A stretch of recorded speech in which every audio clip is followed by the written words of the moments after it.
I'm the eldest son. You knew living with my mother would be a possibility when we got married, didn't you? You never mentioned that when we first got married. My husband, having moved in with my mother-in-law earlier than his sister, sold his family home. He has left the sole responsibility of taking care of my mother-in-law to me, a stay-at-home wife. He must have planned this for a long time. My name is Laura. I'm a 46-year-old housewife. My husband, Robert, is 44 years old. He works for a decent company, but he's a subsection manager who boasts about his Ivy League education. We have 2 sons. We are a family of 4, but following our eldest, our youngest son also graduated from college this summer and moved out. At such a moment, my husband suddenly started to act on his own. "We're going to take in my mom soon," he declared. I'm hearing this for the first time. I was shocked, as this was news to me. My mother-in-law lost her husband, my father-in-law, last year. Considering they were a couple who always did everything together, I had been worried about how shocked my mother-in-law must have been, but living together suddenly, anyone would be surprised. "You have plenty of time," he implied, since I am, after all, a stay-at-home wife. He instructed me to visit my mother-in-law every day and talk to her. I argued that if I went every day, it might exhaust my mother-in-law, but my husband's aim was to make me and my mother-in-law get along through frequent visits. For him, bringing up living together wasn't easy, even to his own mother. So he used me, thinking that if us 2 women got along well, it would be easier for him to implement his plan. The house where my mother-in-law lives now is a stylish, standalone house built by my late father-in-law in a popular area, not in downtown, but somewhere akin to a suburb in Chicago. If put up for sale, there would definitely be many buyers willing to buy it for a great price. Right. My husband got his eyes on this house. I sense that by living with my mother-in-law, he wants to gain the right to do whatever he pleases with his parents' house. A few days later, my husband came home looking irritated. Apparently, his sister contacted him. "You have been visiting my mom, haven't you?"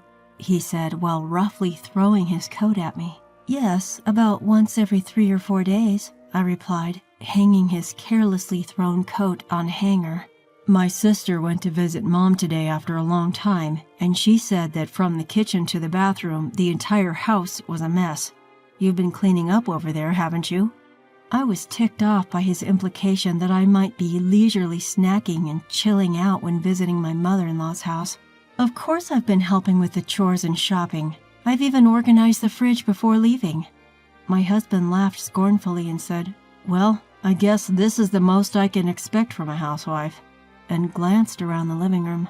It hasn't been long since our youngest son just moved out, so he may be right that the room isn't totally clean, but it's not messy to the point that makes it hard to go about our usual days. My husband Robert has a nasty habit of nagging me about being a full-time housewife whenever he's in a bad mood. He always picks on the smallest things. If I stay silent, he assumes he's won the argument and cheerfully believes he's triumphed, which, of course, improves his mood.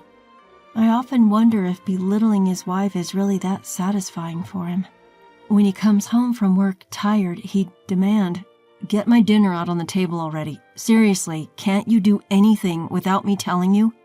That was Robert, always trying to assert his dominance. Then one day, I got a call from my sister-in-law. It seemed she had had a talk with Robert, and she told me. Robert insists that if he moves in with Mom, he should be able to sell the house and keep all the money to himself. Laura, are you planning to move in? If I had any hesitations about living with our mother-in-law, she offered to take her in instead.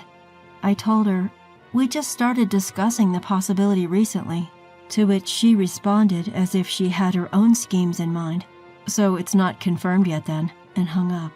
When I told Robert about this conversation, he became furious, barking, "Why did you reveal our plans without asking me?"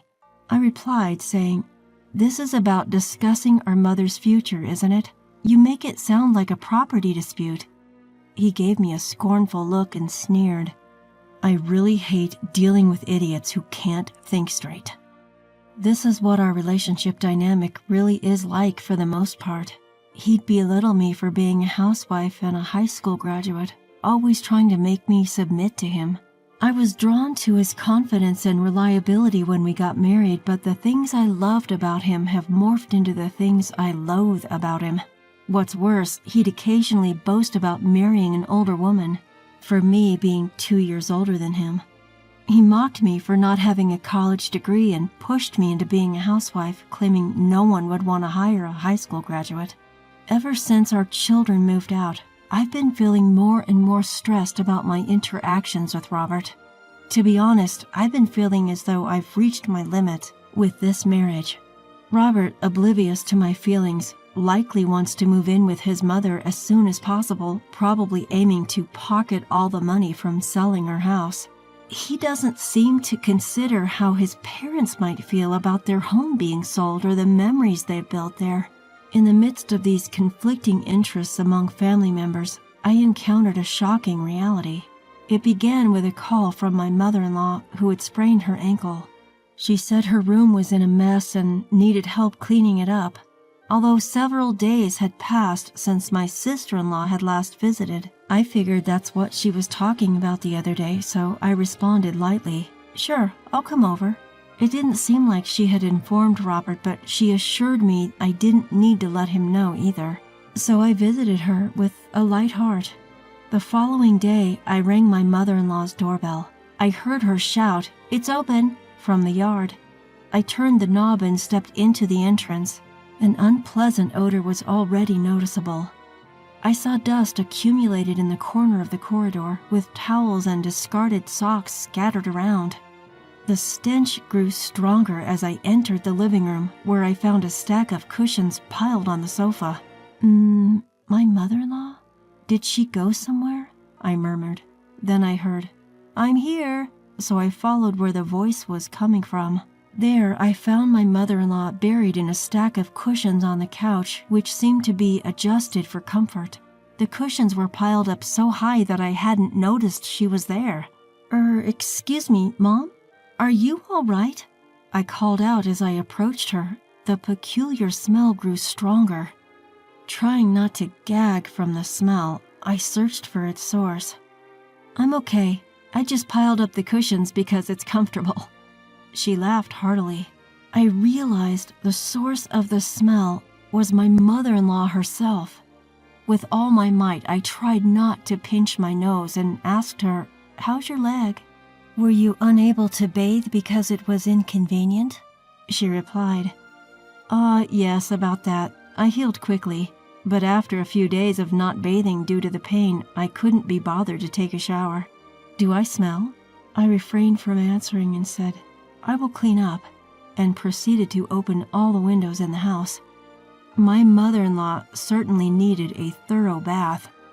Thinking this, I headed to the bathroom. The bathtub had some water filled and was left as is with the lid half submerged.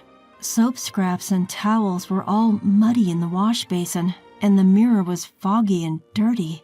I can't remember the last time I was here, but I wonder if my sister-in-law didn't visit in the meantime.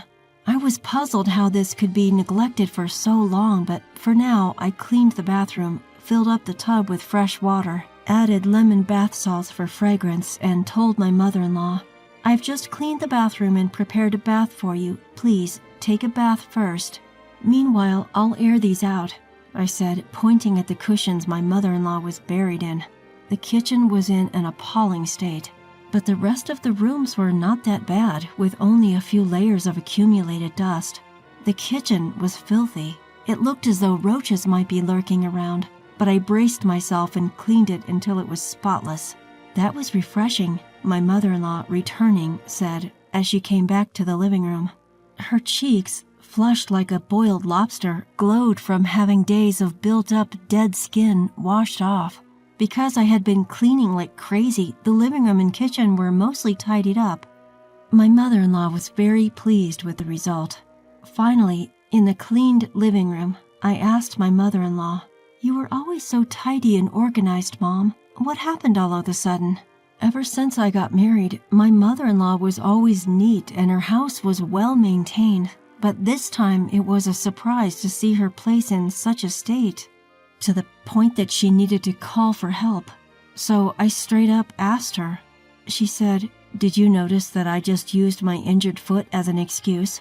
I've been living with my husband for decades, doing my best as a wife and mother, but last year, after my husband passed away, I felt a sudden sense of freedom. Her children were already independent and married. Her husband was no more here with her. She wanted to slack off and do nothing for once," she said. "I also know that the kids want to sell this house, and it could escalate into a nasty fight over it. But I have an idea," my mother-in-law said, staring intensely as she shared her thoughts. My mother-in-law, out of her usual character, gave me a strong gaze as she opened up to me. As I listened to her, I felt like I had been idling away, lost in thought, in an effort to find answers. Leaving her house, I began to think about my own future as well. So far, my relationship with my mother-in-law had only been as distant as a typical daughter-in-law and mother-in-law relationship. But the fact that it was not her biological daughter or son who she revealed her lowest self, I felt was indicative of my mother-in-law's feelings. Days passed without sharing this incident with anyone.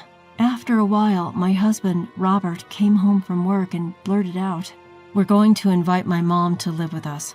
As I was watching TV, I asked him to repeat himself. "We're inviting my mom to move in with us." "And what does your mom think?" I asked. "There's no need to ask her," he said. He seemed to think that any parent would be happy if their child offered them to move in with them. "You should check with your mom first instead of just making decisions on your own," I suggested. But in response, he smirked, turning around. What a high and mighty thing to say for a stay-at-home wife. "Don't forget, if you can't obey what I say, divorce is always on the table." Seeing his face, I felt at my wit's end.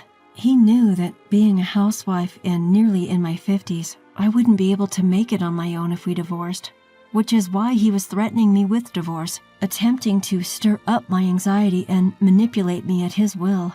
But I had an unexpected savior, and unbeknownst to my husband, my life was about to take a dramatic turn. I ignored his provocative comment, finished dinner, and went to bed. My husband, feeling that he had completely cornered me with his divorce threat, was in a good mood. He's probably thinking of inviting his mother as planned, sweet-talk her into selling her house, and pocket the money all to himself. The next morning, I packed my belongings and left the house. When Robert came home to find an empty house, he seemed startled, and my phone kept ringing. I read the incoming messages without responding, just so he wouldn't cause any trouble by reporting to the police or anything. The message Robert sent read, "Are you so against living with my mom? But if we live together, that house will be ours. Don't you see how great that would be?" My suspicion was right. His interest wasn't to stay with his aging mother to support her, but rather to profit off her house. I told this to my mother-in-law. She looked a little sad, and it pained me a bit, but she seemed determined and said she would act according to her feelings. Yes, the place I went after leaving my husband was my mother-in-law's house. I took on a job and was busy using this place as my base. Robert, growing anxious since I wasn't responding, blew up my phone with calls and texts. And after a week, he contacted my family in Nebraska, and I got a call from my mom. "Laura, where are you? Robert claims that you're with us. He even said he's going to come get you even though I told him you're not here." I explained the situation to my mother and informed her that I'm currently staying at my in-laws' house. My mother-in-law then took the phone, offering a long greeting. For some reason, my mother gave me a word of encouragement. "Wishing you the best of luck." Eventually, my mother-in-law said, "It's about time." And that night, she called my husband, Robert. He was surprised to learn from his own mother that I was not at my parents' house, and immediately came over to our place. "Leaving the house so abruptly, I had no idea you were at Mom's. What's this about?" Robert blurted out the moment he saw me at his mother's house. Before I could even answer, my mother-in-law spoke up. More than that, do you even understand why Laura left home? What was it really about? Taken aback by her sudden question, Robert awkwardly replied, "Well, that was because I said I wanted to invite Mom over. Because she didn't want to live with you, right? Why would I be here if I didn't want to live with my mother-in-law? Ever thought about that? You see, it wasn't the idea of moving in with her that I disliked. What I hated was you for making selfish decisions without taking others' feelings into consideration," I continued. "My mother-in-law has her own thoughts and hopes, you know. Despite this, you decided on living together without even discussing it with her. You didn't even consider the feelings of your parents when they built this house. You just want this house because you want the money, right?" Robert clenched his fists and hardened his body, looking down as he listened to our conversation.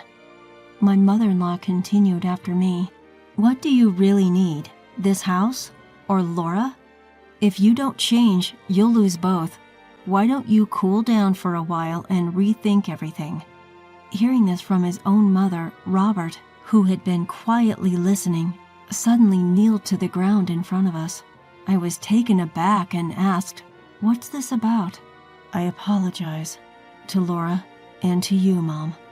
Please, I want to live together again and start anew."